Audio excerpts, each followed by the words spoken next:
Hello and welcome to another episode of Forgotten Cello Music, coming to you from the channel of Traveling Cello. Hi, I'm Aaron. On today's episode, August Nölck's Opus 24, 10 Etudes.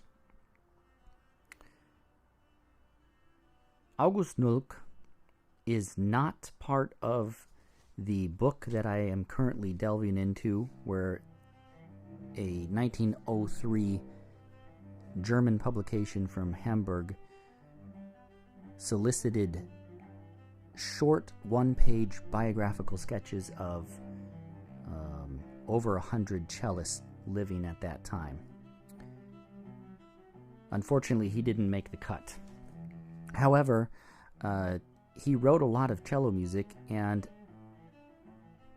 a lot of it is for the beginner through to the lower intermediate, and some of it to the upper intermediate levels. These Opus 24 etudes, all 10 of them lie solidly in the lower intermediate. These etudes, I think that all these 10 etudes offer quite an intriguing and interesting, point of view on sound, technique, and music. I think they're quite musical. They're nice little pieces. These are mostly one-page etudes. Very well crafted. I think he probably spent quite a bit of time making sure they were crafted to be musical, so that there was a high point at the golden, what is it called? The 2/3 way point. So these etudes, for example, number 1, it is at the point, at the tip, not spiccato, but marcato, not quite martelé.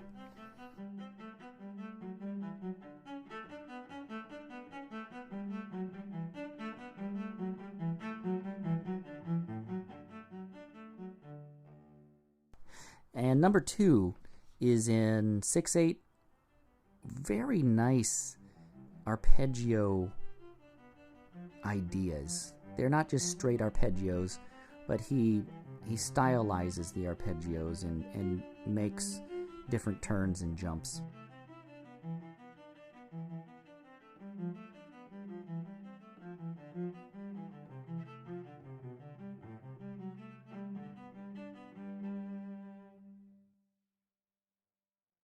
Number 3 is the first one with any flats in it, and it's a dum ba ba bum ba ba bum, kind of like a marshalling type of rhythm, and almost elegant, with some fantastic surprises. And I say that because the surprises that he puts on the player are actually kind of pleasing once you figure out how to get around them, how to play through them effectively.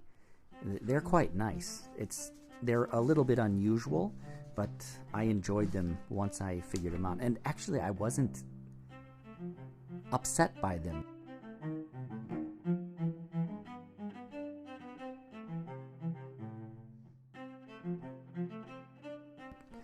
I feel that every time Nölck throws a surprise at me, I'm more intrigued than I am mystified or frustrated. His style seems to be quite unique.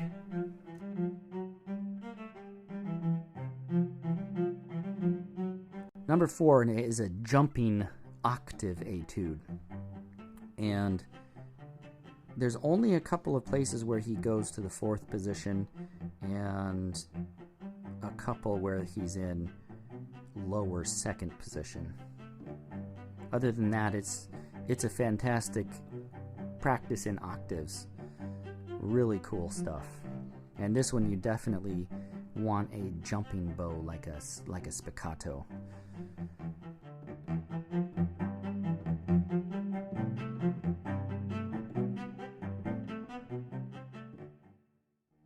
Number 5, slurs in 9/8 with a trill on the 3rd beat every time, and what's it called, a Nachschlag, that those grace notes at the end after a trill.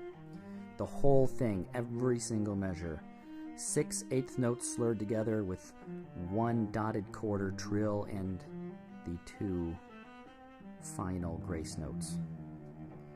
And trilling has never been a thing that I'm super fleißig in, or really smooth at, so it's a challenge even at the lower levels like this.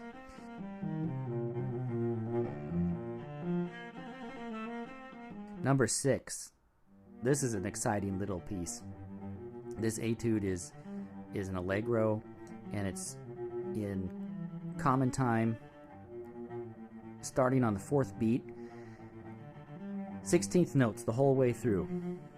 So it is always 2 slurred, 2 separate, 2 slurred, 2 separate, 2 slurred, 2 separate, and he throws some serious surprises at you and makes what looks to be a lower intermediate piece just in those places. There's probably 6 or 7 of those feel like it is an upper intermediate piece, and virtuosic in a way too, just because of the jumps and the string crossings he demands.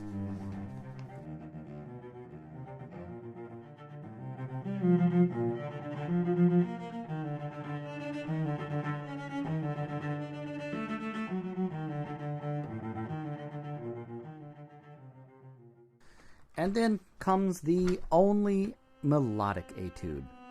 Wonderful piece. I can actually imagine an accompaniment, either a second cello or a piano part to accompany this melodic etude. Really beautiful stuff. It's in 6/8. It's kind of like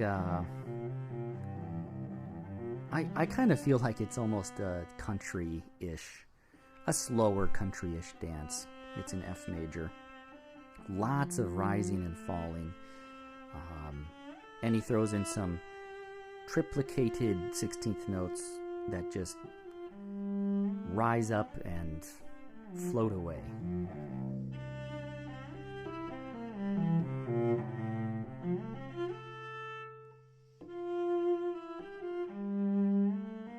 Number 8 is Am Frosch hüpfend, and I believe that's translated hüpfend is like a hopping. I don't know, I kind of almost imagine a frog, but hopefully not that wet or clumsy. And at the frog. So it's a lot of work to keep it at the frog and jumping the whole time through. It's luckily just 1 page, but there's sufficient number of arpeggios that cross strings often enough to make it a bit cumbersome. So it's really great. It's a great workout for your frog playing.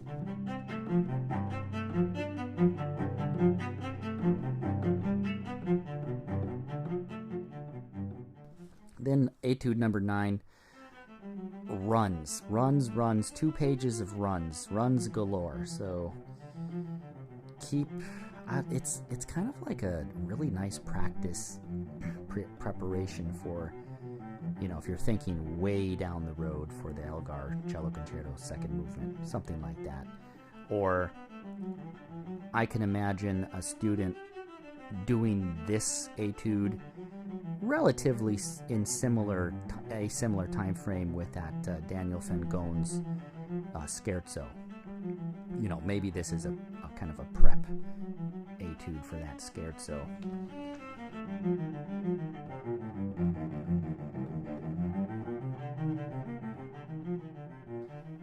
Then finally, etude number 10, just sweeping arpeggios across all 4 strings, slurred of course, and the whole way through.